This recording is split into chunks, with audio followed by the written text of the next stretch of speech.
Welcome back to Central Cybersecurity. Today we are going deeper into the world of cybercriminology by exploring its core principles and ideas. This is some pretty fascinating stuff that really gets to the heart of how and why cybercrime happens. So let's dive right in. One of the key aspects of cybercriminology is this idea of transitioning behavior between the physical and the cyber realms. We are looking at how people's actions and mindsets shift when they move from real world into cyberspace. Cybercriminology studies this process of transitioning deviation. How some users might start complying with the rules and norms in the physical world, but then deviate and break those rules once they are online. The behavior and motivations change as they cross over into the digital realm.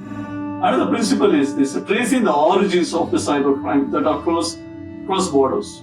Researchers are working to identify the sources from where these crimes originate, which often cut across different countries and geographical areas. The crimes may happen in cyberspace, but they are still stemming from physical points somewhere. Interestingly, studies suggest that isolated individuals who don't regularly interact with society tend to be more prone to committing cybercrimes. There's something about the lack of social integration that correlates with higher rates of digital crime and deviance. Conversely, people firmly embedded in communities and social circles seem less likely to cross the line of cybercriminality. This gives an insight into potential risk factors. Now here's a fascinating idea. Cybercriminology put forward an idea that some people who repress criminal urges in the real world may use cyberspace as an outlet to commit crimes that they otherwise wouldn't. Their position, status, and reputation in the physical society holds them back from certain transgressions. But the anonymity and the perceived lack of consequences online provides them an avenue to act on those deviant impulses virtually. It's like an escape valve of sorts. Speaking of anonymity, cybercriminologists have identified several enabling factors that grease the wheels for cybercrime.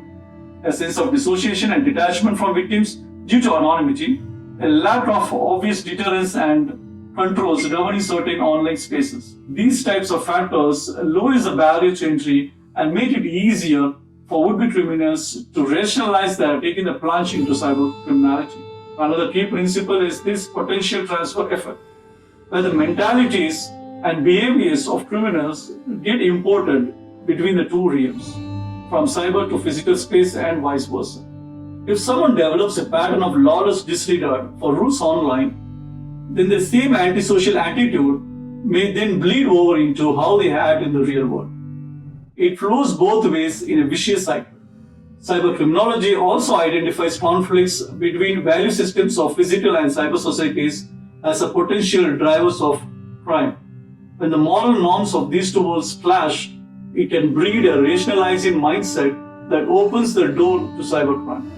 Finally, we have to recognize the ability for strangers to collude across realms, connecting anonymously online with cohorts and then execute the crimes in the real world. These partnerships in cybercriminality transcend physical realms. So as you can see, the principles underlying the cybercriminology are pretty mind-bending.